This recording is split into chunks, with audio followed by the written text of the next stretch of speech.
Good morning, everyone. Welcome to our virtual tour of our San Jose Creek Water Reclamation Plant. I'm Basil Hewitt. I'm an engineer with sanitation districts. And today's presentation is pretty topical, this being Earth Day week. We're going to talk about how we clean up water. 70% of our planet is covered with water, and how we take this sewage and we turn it into recycled water that the planet needs and we all need to sustain our quality of life. Um, and our featured speaker today, our tour guide, is Genesis Rodriguez. She's going to give you a tour of our San Jose Creek water reclamation plant. Genesis, would you like to take it away? Yes, hello everyone. Hi, my name is Genesis, as Basil said. I'm so happy to be with you here today, and I'm ready to get started on this tour. But first, before we go on the tour of our San Jose Creek Water Reclamation Plant, it is essential that we first talk a little bit about our history so that we can better understand how we were formed, how we got to where we are, what exactly it is that we do, and how San Jose Creek Water Reclamation Plant plays a big role in all of this. And so first, the sanitation districts were formed in 1923. This is actual footage of raw sewage being dumped out into the beaches. This is the Santa Monica Bay. So at the time, raw sewage would be dumped out into like Santa Monica, Venice Beach, Redondo Beach. And as obviously it was a big health hazard at the time. Life expectancy was like 50 to 55 years old, which is crazy. And so after some time, the residents of the communities, they got together with their government representatives, and eventually they passed the Sanitation District Act, which was literally the foundation for our creation. So we were formed in 1923, and then we built our first wastewater treatment plant in 1928. So you have that right here. It's called the Joint Water Pollution Control Plant. It is the first and the largest wastewater treatment plant that we own and operate. It's about 400 acres. It's a little smaller than Disneyland. Disneyland's 500 acres, and I just looked that up. So it's a little smaller than Disneyland, but there's still a lot of magic happening here. It's right off the 110 freeway. So if you were driving on the 110 going northbound and you look to your right, then you would be able to see the joint plant from there. And so here at Joint Plant, we built our first tunnel in 1937. It's an 8-foot in diameter tunnel. And then as the population grew, so did our need to treat even more wastewater. So in 1958, we built our second tunnel, which was a 12-foot in diameter tunnel. And these tunnels would carry the treated wastewater out into the ocean right here by Royal Palms Beach. And it would be dispersed out into the ocean through these outfalls. So what are outfalls? Well, outfalls are these very long pipes that go into the ocean and help us disperse this water into the ocean. We currently have 4 ocean outfalls. They were built between 1937 and 1965. They go about 1.5 miles offshore, and they're about 200 feet deep. So these are just the little bubbles to kind of show you how it works and how that water is dispersed. So now let's look more at our area and kind of look at the bigger picture of where we stand in LA County. So we have our first plant here, the Joint Water Pollution Control Plant. But as time went on, because we live in an arid area, we built all these other water reclamation plants. So instead of just treating the water and sending it downstream to the joint plant, we decided to reclaim the water so that we can reuse it right here in our own communities. So we have 10 water reclamation plants, and with our main focus being this one right here, the San Jose Creek Water Reclamation Plant. But let me just go back a little bit and talk about how we're governed. So we're made up about 24 special districts with 1 central staff. And so we cover 78 cities. That's 78 out of the 88 cities that are in LA County. So we cover 78 cities and unincorporated areas. So that means that we have 1 mayor or 1 council member from every city that sits on our board, plus every board of supervisors that also sits on our board. And so We're going to focus today on the San Jose Creek, which is located right here. But before we get to the San Jose Creek, how does sewage get to this treatment plant? So this is like, we're talking about Disneyland and they just opened up, so I'm in a big Disneyland mood. How does the sewage get to the treatment plant? Well, this fairy tale, it starts with a flush. So once you flush your toilets from whether you're in your home or your business, this goes through a local lateral. So that's the piping in your private property. That's the local lateral. And it connects to the local sewer, which is a slightly bigger sewer that's managed by the city or the county, depending on the size of it. So that's right here out in your streets. And so that local lateral, that local sewer, right? It gets the wastewater from your local laterals and it transports it to an even bigger sewer, which is called a trunk sewer. Now, those trunk sewers are the ones that we, Los Angeles County Sanitation Districts, those are the ones that we operate. And from there, that sewage goes to one of our treatment plants. And so this is to give you a better look of our trunk sewers. We own about 1,400 miles of trunk sewers throughout LA County. Some of these trunk sewers are as tall as 12 feet. And this one's about 6 to 7 feet because you can kind of see that there's like some space right above this man. But anyway, that's just to give you an idea on how big these trunk sewers are. And so now we finally arrive at our destination. I feel like we're a bird soaring up above San Jose Creek. So San Jose Creek, it's located right here on the corner of the 605 and the 60.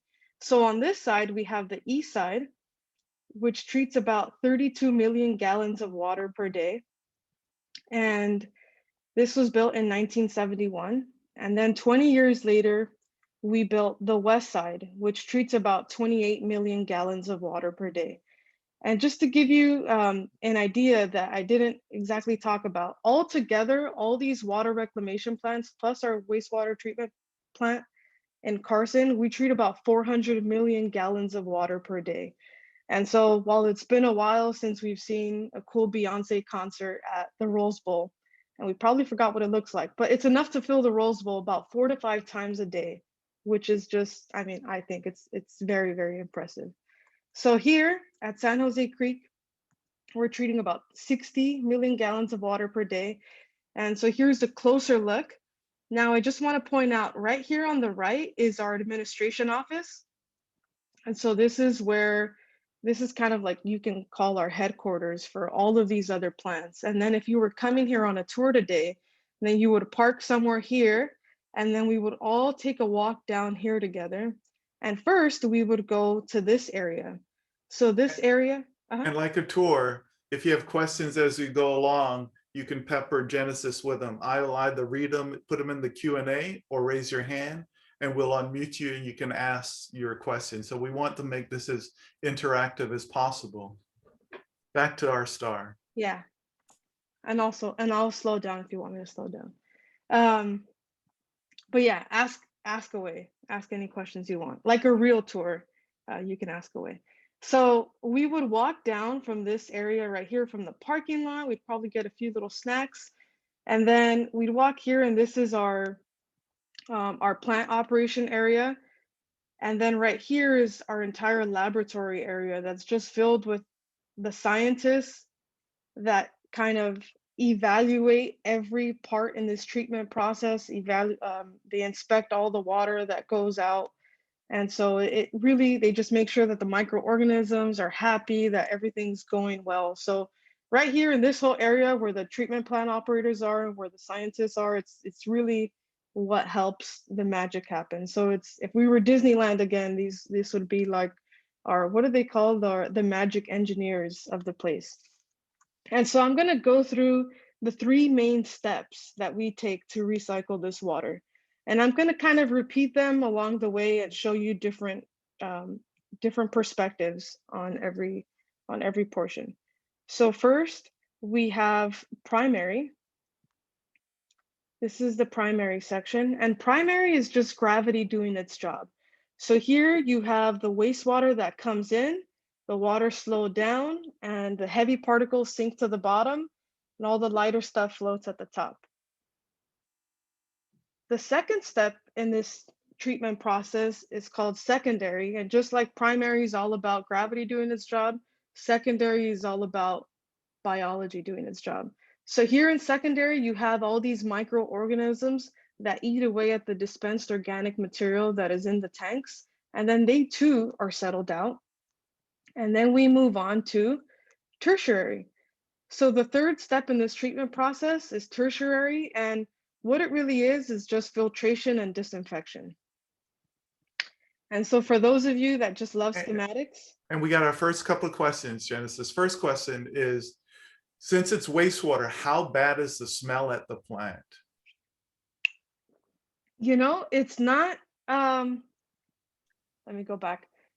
It's not bad at all. And I was going to talk about it a little bit more when we go to the close-up of primary, but it's not bad at all, mainly because of these covers that we'll get a closer look. But we have these covers in the primary area that really helps a lot with odor control. Again, I work right here, like my office is somewhere right here cut off, but before the pandemic, I'd come to work every single day and I never smelled it. Usually when people get here on a tour, they're shocked to see that there's a treatment plant right behind these trees here, because you really don't smell it until you literally walk up to it. I don't know if that answers your question. Yes, thank you. All right, so I already talked about secondary, tertiary. All right, so now so this is the schematic to kind of give us a clearer picture on how this water flows through the treatment plant. So I mentioned the trunk sewers that we own and operate. And so if you notice, they're here and they're kind of like at a downwards facing angle, and that's 100% on purpose. And so this helps us save a lot of money and energy costs, because all of this water from your homes and businesses, from the local laterals, they just flow downward into one of our treatment plants. So this helps us save energy, because now we don't need as many pumping plants to help pump and get the water to where it needs to go. So it flows downward, and then once it reaches the wastewater treatment plant, then it's pumped upward to this primary portion right here. And you'll notice all the heavier particles settle down. Then the water moves on to secondary, where the microorganisms do their thing and they eat away at the dispensed solids. Then they're settled out right here in the clarifier tanks. And then they move on to tertiary, where they go through these filters and then where they're disinfected. So, all right, now I feel like we're even closer. Now I really feel like we're walking down this place. So this is the influent pump building at San Jose Creek. And what this does, it just pumps water up to the surface. So this is the pump building, the influent pump building right here. So it pumps water into these tanks. These tanks are anywhere between 10 to 14 feet deep.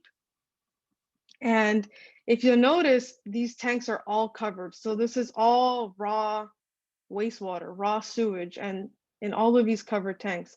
And what that does, again, is it helps our members, or helps our neighbors, right? We don't want to create a nuisance. We don't want it to smell. So this is our primary source of odor control, is just putting all these lids over the primary tanks. But if we were on a tour, we would come walking up right here and we would actually lift the lids. And it is a great, it's a smelly experience and it's awesome. I don't have smell-o-vision, unfortunately. Maybe that will take another 30 years, but I still want you guys to see the raw sewage once you lift the lid. So this is a sample of raw sewage. This is another beautiful photo of what you see under the lid. And this is a moment of nature, so I'll just let you guys take this in. And if you have any other questions, Basil, let me know. All right, so we have a couple of questions, Genesis. Yeah. One, how long does it take the microorganisms to, and we haven't gotten there, but you'll get into that more, to eat away at the solids? That was one question. So that process is about 4 to 6 hours, the secondary treatment process. Yeah, okay. And then, and I'll hold off on other questions because I think you're going to cover them as we go along. Okay. All right. All right. So, all right. So this process is about 2 hours here. So this is primary, and this is my PSA. This is my moment of the day, um, to tell you that don't flush anything that doesn't belong to the 3 or 4 P's, which is pee, poo, toilet paper, and now puke. So a lot of the times we think these flushable wipes are flushable just because they happen to clear our pipes, our local lateral. But what ends up happening is when we flush down all this other stuff, this material doesn't break down. And so when you do it, when your neighbors do it, and your neighbors' neighbors do it, what ends up happening is even if it somehow doesn't clog your own pipes, then it can clog the local laterals in your pipes, or it can clog the trunk sewers. And this is just an example of stuff that happened to make it to our water reclamation plants. But usually we have staff on site to try and help do a lot of the unclogging at the trunk sewers locally. So please, no wipes down your pipes, wipes clog pipes, and only the 3 Ps. All right, so this is another photo of us. Did you have a question? Yeah, a couple of questions. When you open the lid, do you wear a mask? Um, that's a that's a good question. We don't. Yeah, I We don't really don't. either. Yeah, Yeah. we We don't. just make sure when we're done, we sanitize our hands when you open the lid, but we don't wear a Yeah, mask. exactly. And it's not like when you open the lid, it's not like you don't get that close to it. But yeah, we definitely make sure to sanitize right after. Another question, do the tanks need cleaning out? Yes, they do. So these tanks, which I will get into, but if you notice, when we look at the aerial shots and you see all of these tanks, I think, one of my colleagues was just talking about this with me, like how someone can say, why don't we just have one big ginormous tank for everything, right? And it really helps to have all these separate tanks because all these tanks have to go through a maintenance. They need to be cleaned out. And because this plant is running 24/7, this helps us to like put some of these tanks under maintenance to clean them out and then have the other ones that are still working. So this allows us to operate 24/7. But yeah, we do routinely check them.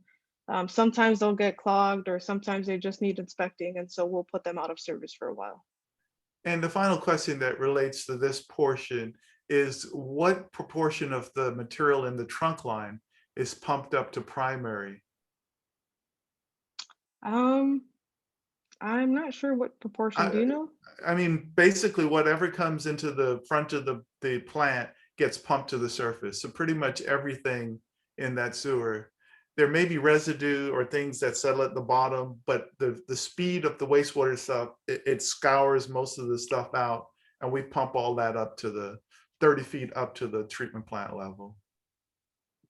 Okay, cool. Thank you. And the other So, question is, does the wastewater contain plastic materials? yes, it contains these plastic materials, but that is skimmed off from the process. So some of the plastics, if you'll notice, you have like these wrappers here that somehow made it through. So that is skimmed off and removed from the process. Mhm. So now that we took our glorious look under the lid, let's see what actually happens inside the tank. So now we're inside the tank. You have the effluent coming in. You have these flyers that slowly move the water for like about 2 hours. The heavy particles that you see here, they all sink down to the ground. Again, this is just gravity doing its thing. And everything that's a lot lighter, because you have to keep in mind, it's not just everything that we flush down our toilet, but what we wash our clothes with, or the dishes with. So some of that grease can go down the drains. And so this is all that lighter material that also ends up getting skimmed off. And so now, oh, wait, sorry. So now we have, this is the secondary treatment process. And so these are all like, you can see clearly like all the different tanks that we have. And so when we need to put one out of service, we do, and all the other tanks are running smoothly. And so now we're in secondary treatment, and secondary treatment is all about biology. This is my personal favorite because it just feels like there's so much going on, and there is. You see the brown water, you see all the bubbles. And so let's just take a quick little flyover, like if we're birds. Hold on, there you go.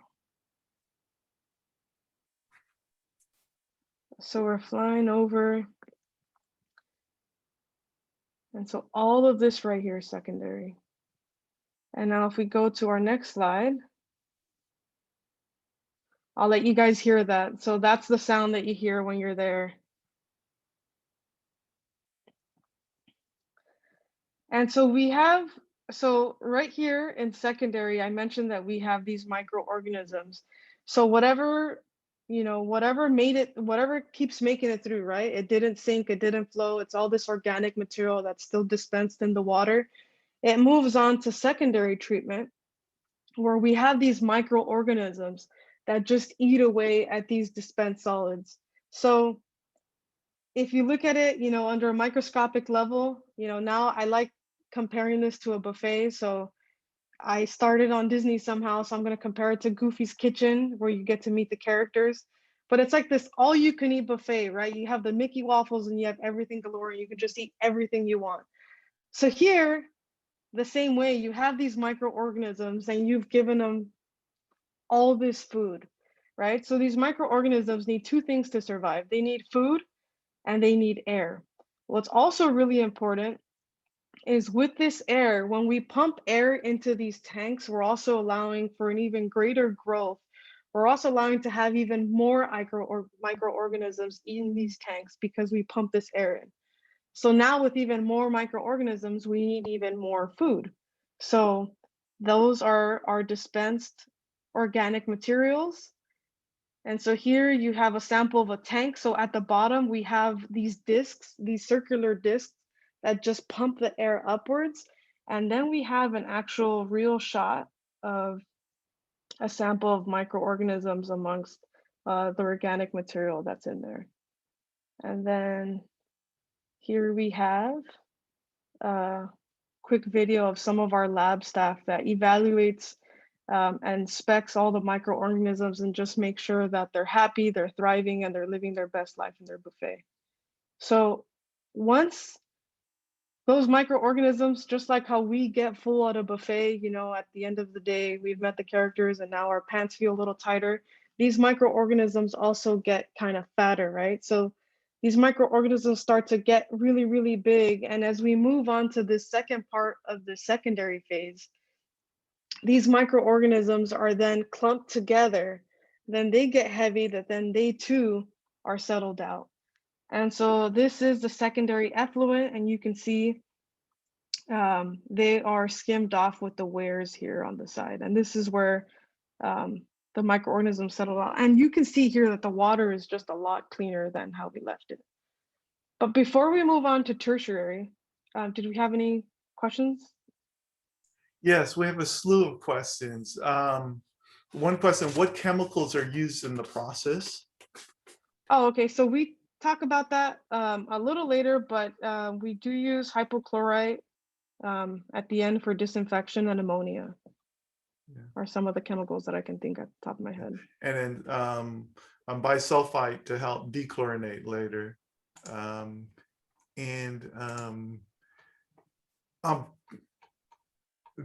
should wipes be flushed or should wipes be flushed down the toilet? No, wipes do not belong in the toilet. So even if you see on the packaging that it says that they're flushable wipes, just because it sometimes clears your pipes, it doesn't mean that they should be flushed. A lot of times they'll clog your pipes. And I think there's this video, but our colleague Maria, she took this video with her son's science school project, or her son's science project at school, where 3 years ago they put flushable wipe in a jar full of water, and then they put toilet paper in a jar full of water. And so when you shake them, you see that the flushable wipes never really disintegrate, they don't break apart. And so because of that, if you're flushing them and all your neighbors are flushing them, that eventually starts to build in with all the other things that get flushed down the toilet, and they just create blockages in the sewers. So the PSA for the day, I have a few, but the main one is don't flush any wipes down the toilet. Only the 3 Ps, or now 4: pee, poo, and toilet paper. And the next major question, you're really on it now. It says, what happens to the Uh-oh. primary and secondary sludge? Basically, the stuff that you settled out of the primary and secondary treatment. Um, Oh, what perfect. happens to it?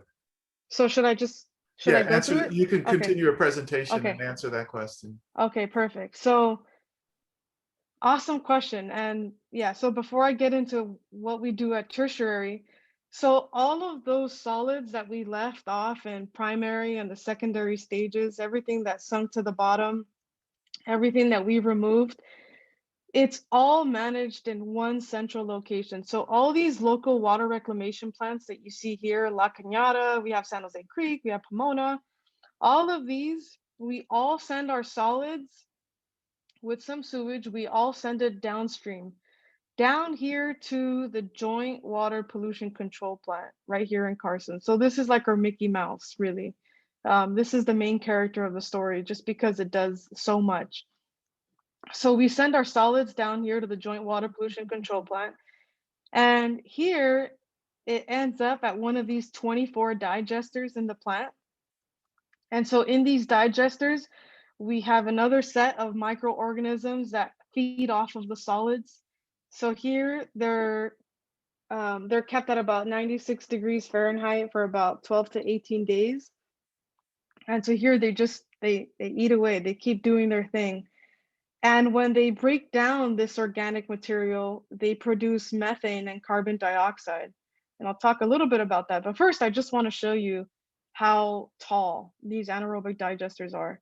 So at a glance, if you're standing outside, then they appear to be like 10 to 12 feet tall. But once you actually go inside, they're like about 40 feet tall in total. So here you have this 6-foot plank. It's about 6 feet, and that just gives you an idea on how tall these things are. And so from that biogas that we produce, we generate energy, and that's enough energy to sustain our entire joint water pollution control plant. And so at any given time, this plant has 20 megawatts of energy, which is enough to supply 20,000 homes. And so now these biosolids, now everything that's left out are called biosolids. So at this point, they're about 98% water and 2% solid. So we put them through these centrifuges that you see here to dewater them. And the way these centrifuges work is you put the biosolids in through here, and you'll notice it'll come out right now. There you go. So you put the biosolids in through here, it gets the water out, as you can see, and then everything else, you have this dewatered biosolids cake that you produce on this other end. And so this is real live footage of this biosolids cake going down the conveyor belt. It's even better than that dark chocolate Mickey cake that you get on your birthdays for free. Um, so right here, all of this in the conveyor belt, it goes to another conveyor belt where it is carried up, up, up, and then it is dropped into one of these trucks that then carry these biosolids off to to a composting facility. So these are all the composting facilities that we send our biosolids to. This one up here, Tulare Lake Compost, is extremely special because it's the only one that we completely own and operate ourselves.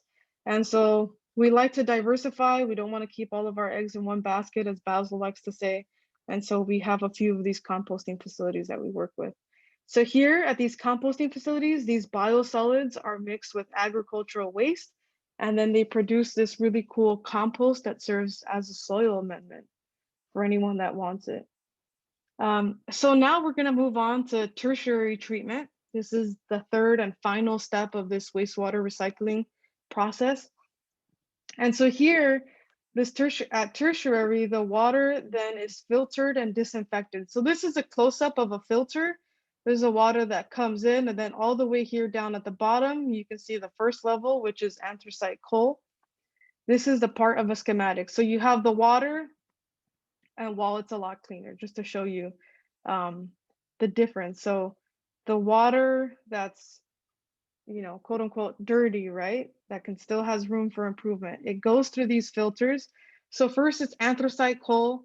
And I think we're all familiar with that. Usually when we're making like a pizza or something, sometimes the oven will be a coal oven. So, and then we have under the anthracite coal, we have sand and gravel, right? Which we're even more familiar with when we go to the beach. We have a lot of sand and then gravel when you're hiking and you go past a river. So these rocks serve as a filter. And really, I just want to say, really, it's nothing special. We just kind of copy what nature does.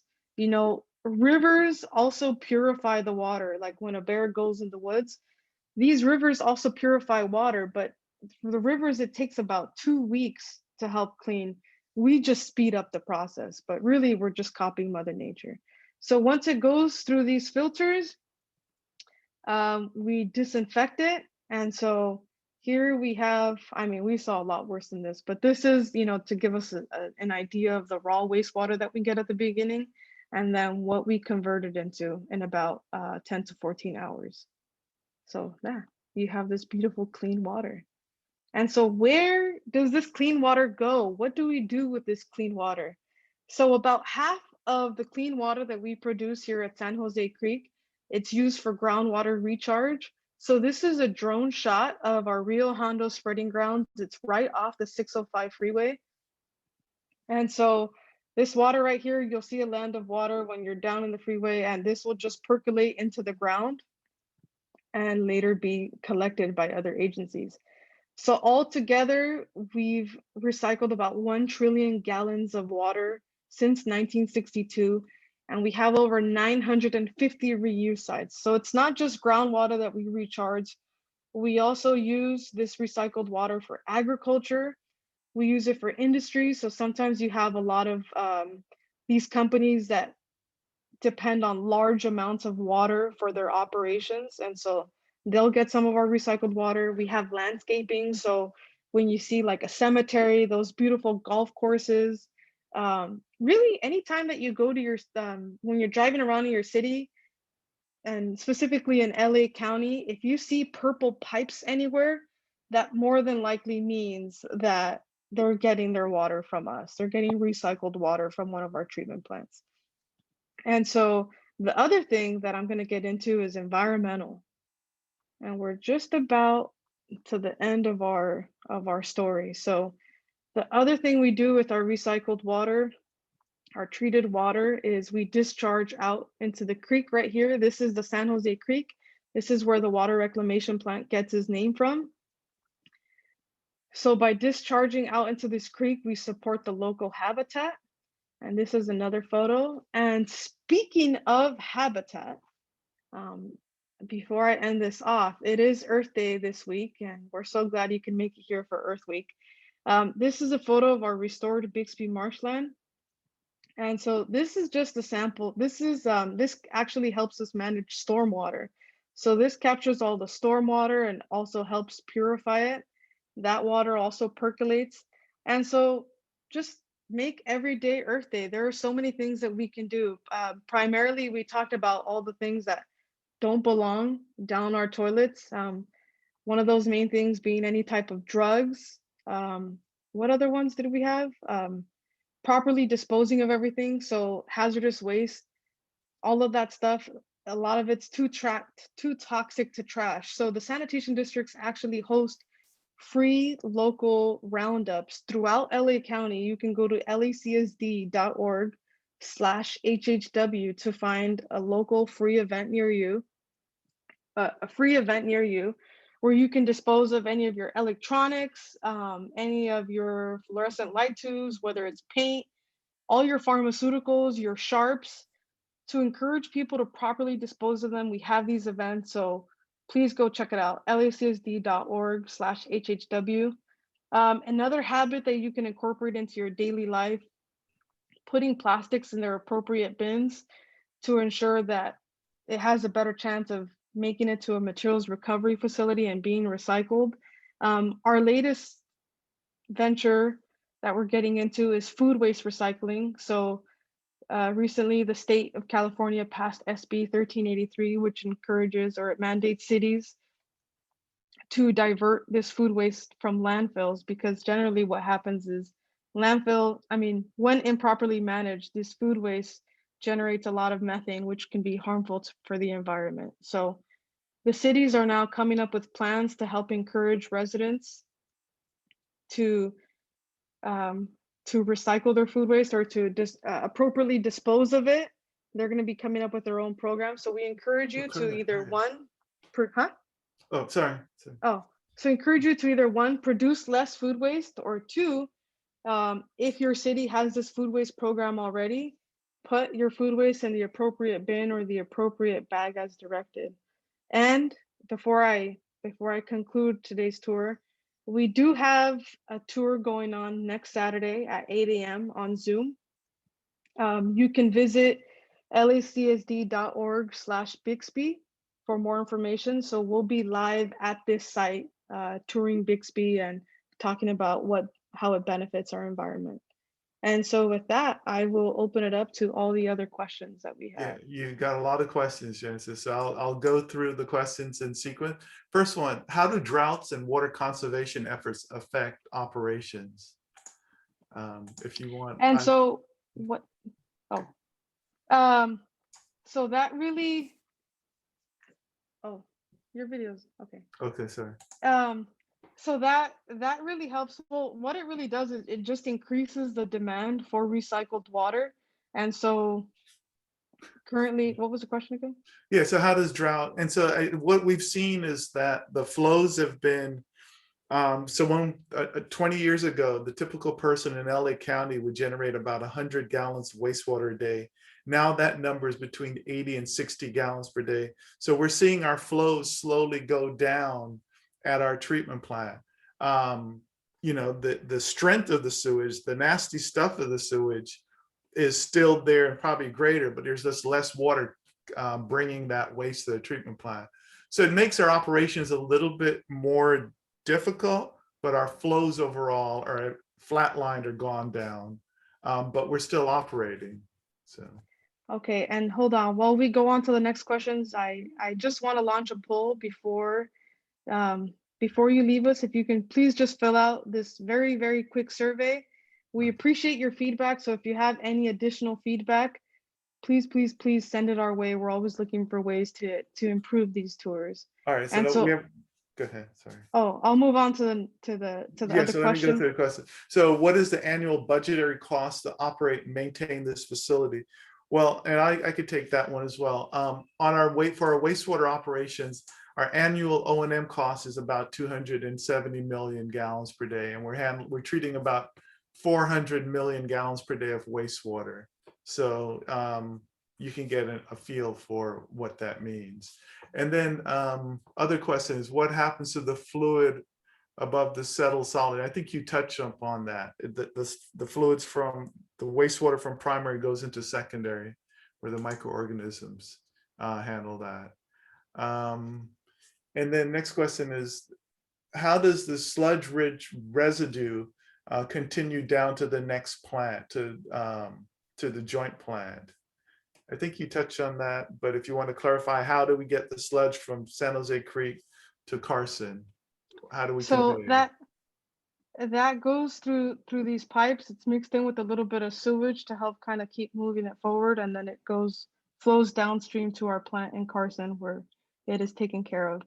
And that is a whole nother story on its own. And you can watch that video actually on our YouTube page. So on our YouTube page, we have a lot of our other public tours, and for the Joint Water Pollution Control Plant, we talk a lot about what we do with those biosolids in detail. And next question is, how long does it take from the time I flush my toilet to the time it gets to the wastewater treatment plant? It really depends on where your home is and how close you are to the treatment plant. But usually I like telling people, like when I mean, specifically like elementary school students, when they come in the morning and they tour one of our facilities, I ask them what they had for dinner last night. Because ideally what I like to say that that's what's being treated at that moment. But yeah, it really depends on how far Yeah, you are. but within 12 hours, 24, yeah, it Yeah. gets a treatment plant. And another question, I think you might have answered this before. What do we do with the material that's skimmed off in the treatment process? So the material that's skimmed off in the treatment process, specifically the heavy particles, that also is sent down. That's like the sludge that gets sent down to the Joint Water Pollution Control Plant for further management. Um, Another question was, do you include plastic-eating microorganisms in secondary treatment? do And we? no, there are no plastic-eating microorganisms in secondary treatment, but the treatment process um, removes removes plastics either through skimming it or through the filtration. But there are no plastic-eating microorganisms in the treatment process. And I think you answered this question: what chemicals are used in the process? Sodium Chlorine to bisulfite. yes, Oh, and sodium, and then we use a polymer to help with settling. You answered that question already. It says during secondary treatment, do you capture or measure the methane that's produced? Do you want to talk a little bit about that? So there's no methane produced in secondary treatment. The methane's produced in the anaerobic digesters down at the plant in Carson. So those are concrete tanks. They're fully enclosed, and the microorganisms that live in there, they're set up just like our stomach. They live in an oxygen-free environment, and they generate the methane, and we harvest that and use that for power. do the microorganisms produce waste? So that's an interesting, so we grow those microorganisms, we recycle most of them to the front of the treatment process. But if we have excess microorganism, we'll waste that. We'll put that in the sewers and it flows down to Carson, and it's just part of the sludge that goes into the anaerobic digester. So how does the plant separate the oils from the wastewater? That's usually taken care of in the primary treatment phase because oils are very light, so they always tend to float. Yeah. So that's the way that those are separated. Do microorganisms break down hair? That's a good question. I'm I have a lot of it. Yeah, I would think so. I'm not sure in terms of whether they have enough time to break that down. And another question: what do you mean when you say microorganisms drop off? Um, and I think that's when you were talking about they consume the organic material and then they stick together and they settle out. And I think that's what Genesis meant by dropping off.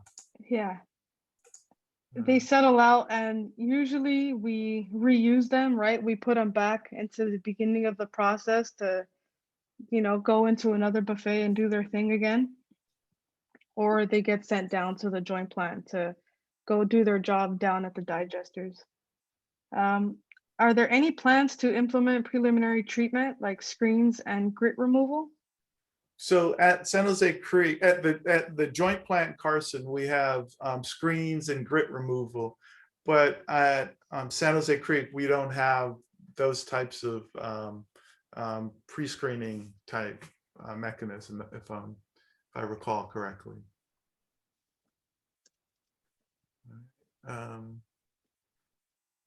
And then the question is, how much water is sent directly to the ocean and how much is sent back to the distribution system? So out of the 400 million gallons a day we treat, probably most 200 and 140 so on is at our upstream water reclamation plant, and 260 goes down to the plant in Carson, and that water is typically too salty for reuse, so that's cleaned up and is discharged to the ocean. But as we speak, for the last 10 years, we've been working with the Metropolitan Water District of Southern California to see if we can clean up that water, which has a high salt content, cost effectively. So we have a demonstration project. We built a 500,000 gallon per day demonstration facility at the plant in Carson, where we're taking the water that usually is treated by the joint plant in Carson and cleaning it up and showing regulators we can consistently clean it up under all kinds of condition. And if all goes well and we get all the approvals we need, maybe in 10 or 11 years, we'll have a project where we take at least 150 million, about 150 million gallons of that water, and purify it and put it back into our community, into our water supply. So we're working on that as we speak. And thank you for bringing that up. I forgot to mention why the Joint Water Pollution Control Plant You is covered a that we use lot. it. So, Yeah. all right. So the next one, actually, just real quick, and just because I want to promote it again, the Bixby Marshland Tour is next Saturday. It's at 8 a.m. Someone asked, why is it so early? It's, the early bird gets the worm. So, uh, so I can answer. wait, So pre-pandemic, we usually open first Saturday of the month from 8 to noon. A lot of the birders, they would come with their binoculars, and they want, like Genesis says, the early bird gets the worm. And so they wanted to be there at the early hours where they can see a lot of these birds. And when we went into pandemic mode, we still kept those hours because the folks that are docents and people who really appreciate the beauty, a lot of them, they're early risers. And so yeah, and it's a better, you see more birds out in the morning because usually they're out hunting for food, and so you kind of get to see them flying around more. and next week, the focus of the virtual tour at Bixby, It's what will gonna that be focus be? It's all birds, birds, birds. So we have this bird expert who won't call himself a bird expert, but he loves birds. He can spot their sounds. He knows what they look like. It's really, really neat. And so you'll see me with my little camera trying to get as many shots as possible. And we'll be talking about the birds and how the Bixby marshland. Oh, someone asked if the Bixby marshland is a natural marshland. Yes. So we restored it a number of years ago. That whole area where the Carson plant is at was all marshland, but as we had more development, that marshland has been dwindled. And when storm drains were put in, the marshland lost the 17-acre area lost its water supply. So we worked a couple of years ago. We started diverting stormwater through that area, and we revegetated it, rejuvenated it, and brought it back. And so it's a pretty important habitat for migratory birds and so on. Yeah. All Yeah. right. So someone Uh, someone said, I gotta say, someone said you can change your phrase about the early tour to the early bird gets the bird. Yeah, early so bird gets it. And then there's a question about COVID-19 staying composted material, COVID-19 virus. The the coronavirus is a pretty frail microorganism. What we found is that when it makes its way, once it's flushed in the sewer, let's say there's soap in the sewer because someone's doing their laundry, that soap itself will typically pull that virus apart. And when the virus, when it gets to our treatment plant, just the treatment processes destroy any virus that might have been viable before. And we've been testing since we've been in the pandemic. Our laboratory, as Genesis pointed out in that tour, but our laboratory folks developed a test to test for the coronavirus. So it's a pretty good indicator of what percentage or whether there's a virus outbreak in the community. And we've been sharing that information with the CDC and other regulators. Our laboratory folks really developed a neat method to count for the presence of the virus in wastewater. But there's none of it when it leaves our treatment plant, and everything is safe. okay, and we have actually someone that has their hand up. So Gary, would you like to ask your question? I think I accidentally raised my hand, but I just want to commend all of you, both of you, for a wonderful presentation. Thank you. Oh, cool. Thank you so You're much. And welcome. thank you for joining us more than anything. We're so glad to have you here. You want to So, go ahead? Okay. So our next question, oh, what are some of the types of industries that use this water? All types of industries. I mean, from metal plating plants. There are a number of oil refineries in the area near the joint plant. So where the joint plant is in Carson, you have a higher concentration of industry. Where the water reclamation plants are at, you have a lower concentration of industry. But almost every industry you can think of. And then we have an industrial waste group that works with the various industry to make sure they're not discharging stuff that would upset our treatment plant or kill the microorganisms, which really do the heavy lifting in the treatment plant. And a follow-up question for you. Do the industries that use this water buy it or is it free? So the industries that use, they purchase their water. Our job is to clean up wastewater. And if we clean up this wastewater and someone wants to utilize it, we will usually work out a pretty favorable deal for industry or whoever wants to use the recycled water. So we could recoup some of our costs to bring our rates down for our ratepayers, which are the folks that live in it, homeowners and property owners in LA County. So what do you do with the leftover plastics? I think that's just disposed of, right? Yes, if it's inorganic trash. in nature, we will bury it in a landfill. Yeah. Uh, Oh, this is a really good one. Are you monitoring wastewater for diseases like COVID? And I Yeah, actually, we are doing we do sampling for COVID, and we've developed a great method to detect the presence of the coronavirus in wastewater. Oh, here you go. Great. yes. You come So prepared. we update, yeah. This is a good one. So we actually do testing on I think it's like a daily basis, but we update this chart weekly, and this just kind of shows you the trends of COVID. What's really cool is that those trends also follow the amount of new cases that are reported by the county. Which again, remember, we take care of sewage for about 5.6 million people, so it's really no surprise that it reflects the trends that we see going on in the county and Yeah, hospitalizations too. yeah. And what this is probably a leading indicator. Usually, if our numbers are high, 5 days later, then the hospitals in the community will see it. So it's been a pretty neat indicator in terms of what's going on. So usually, if we see a spike in stuff or it's going down, then we know 5, 10 days later, 8 days later, things are going to go down or go up. And we've been sharing that information. The next Awesome. question you want, Genesis?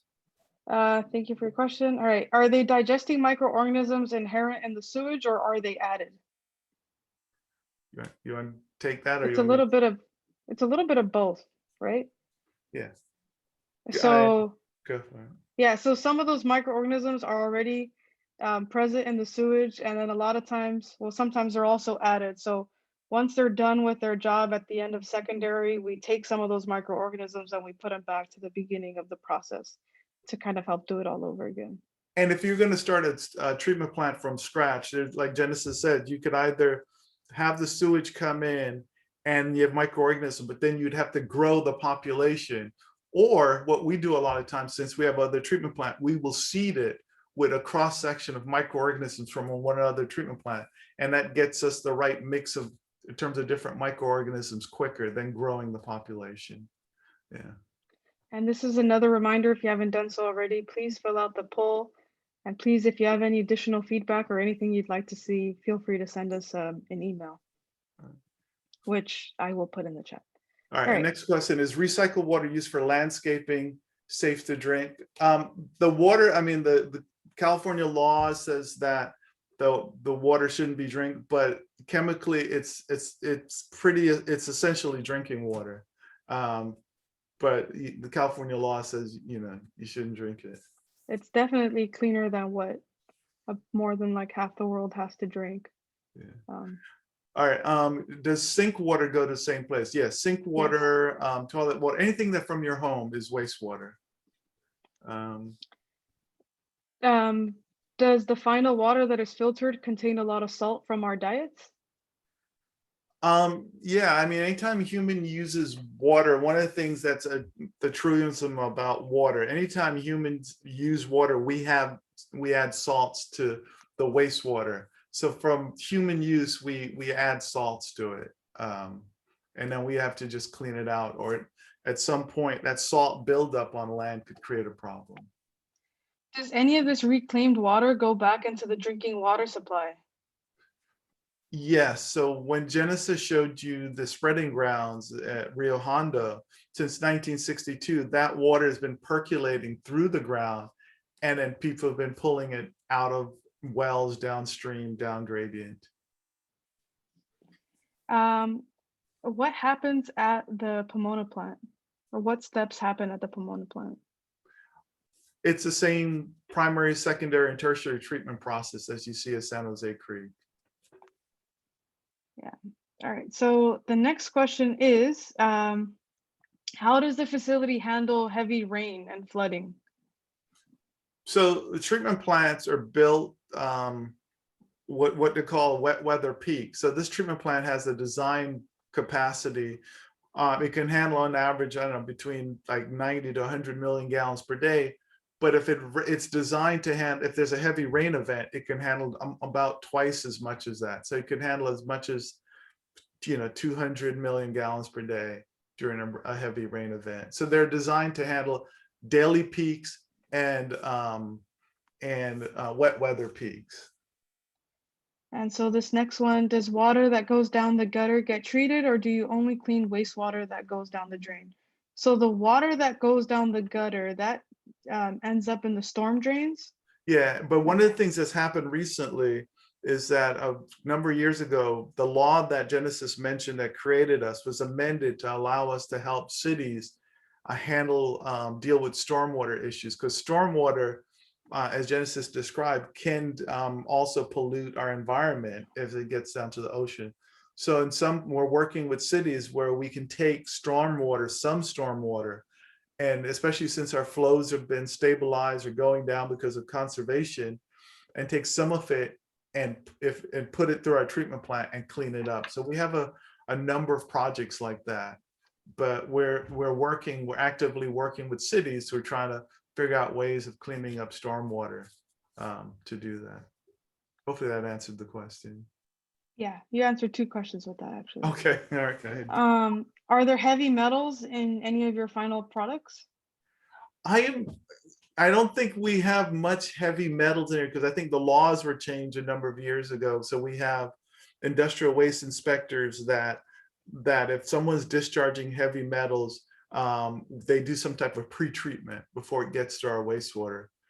But yeah, I'm not an expert on it, but there's not much in terms of heavy metals in our wastewater.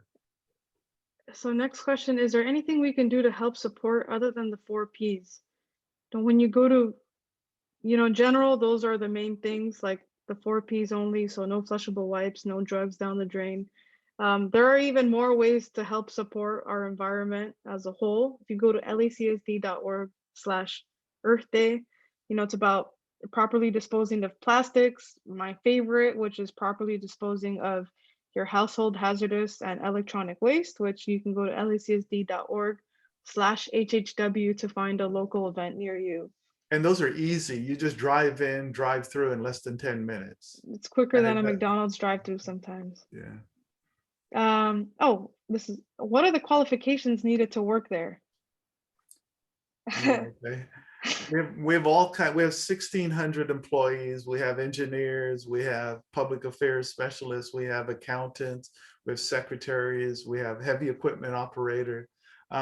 Just neogov.com and look for openings, and we're always looking for good people.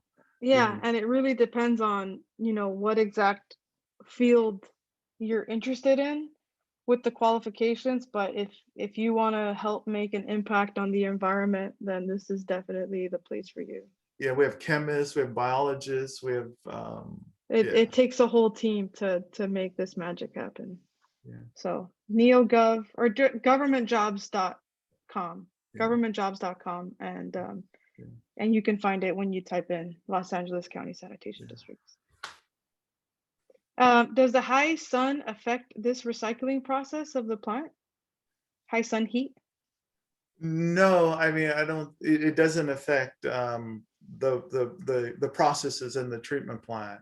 And we have a couple of treatment plants in Lancaster and Palmdale, and it can get quite cold there, and the processes still work there. How often do technology improvements come along? Are new high efficiency pumps being developed every year or maybe 5 to 10 years? There's always technological improvement. I'm not sure about the frequency, but as our detection limits get better, we learn more things, and there's always new technology and new ideas that are coming along, you know. So Sherry Nagel says, thank you, this is fascinating. I joined as a tribute to my father-in-law, Carl Nagel. I worked for LA County Sanitation Districts. Oh, I'm not wow. sure if you know her. Yeah, Thank you, Sherry. Thank you for thank coming. you. The other question, is COVID monitoring data available on your website in real time? Yes, it is. So if you go to lacsd.org, and I will type it in here in the chat. If you go to lacsd.org, you scroll a little downward to our news section, which is on the left-hand side, you'll see the COVID report data. I think it's like the first item on there. It usually always is. And then for HHW events, you go to lacsd.org/HHW. If you want to get a hold of us or need any or want a tour or want us to give a tour to your classroom or group, you can email us at info@lacsd.org. So I will also put that on the chat. All right, cool. Thank you so much. I think that concludes all of our questions. Again, thank you for joining Earth Week with us. We're so happy to have you here, and thank you for all of your wonderful questions. We hope to see you on the next one. So we have Bixby next week. That'll be very bird centric, and it'll also be on Zoom. And you can find more information on that on the same portion in our news page or on lacsd.org/Bixby. Someone said they can't see the chat, so you may want to Oh, put the, yeah, if as you you, look downward on the chat, there's like a little bubble icon, like a speech bubble icon. If you can't see it though, if you can just email info@lacsd.org, so info@lacsd.org, you can email us for any information that you want, and we'll try to get it to you as soon as possible. and there's a raised hand if you want. We have a raised hand by Ed. Ed, you can unmute yourself. Are you building any new facilities, or is the system as big as it needs to be? That's a good question. I mean, with water conservation, we have capacity, but what we are doing is that some of our infrastructure is old. And so we're like at the plant in Carson, those two tunnels that Genesis mentioned, the last time we built new tunnels were like 1958. So we're building a new tunnel down in Carson. And then we've built some new infrastructure in terms of food waste. Since food waste is a huge issue in terms of climate change. And California is in, I guess, January of next year is going to require all cities, all jurisdiction to have some type of organics diversion. And so we've set up a food waste to energy program. So we built some new facilities down at the plant in Carson, as well as our facility up in Whittier, where we take food waste, we turn it into a slurry. Then we take it to Carson, we put it in the digester, and it's generating more gas. And so we built a facility to clean that gas up to renewable fuel that can go into your car, or maybe down the road into your stove or your home. So we are building new facility. I would say a lot of it is addressing aging infrastructure. And then other stuff is just how do you what do you do with organics? So we've done that. And then we're also working with Met in terms of how do you take that water that's going to the ocean, clean it up, and be able to put it back into the community. So those are the kinds of things we're looking at.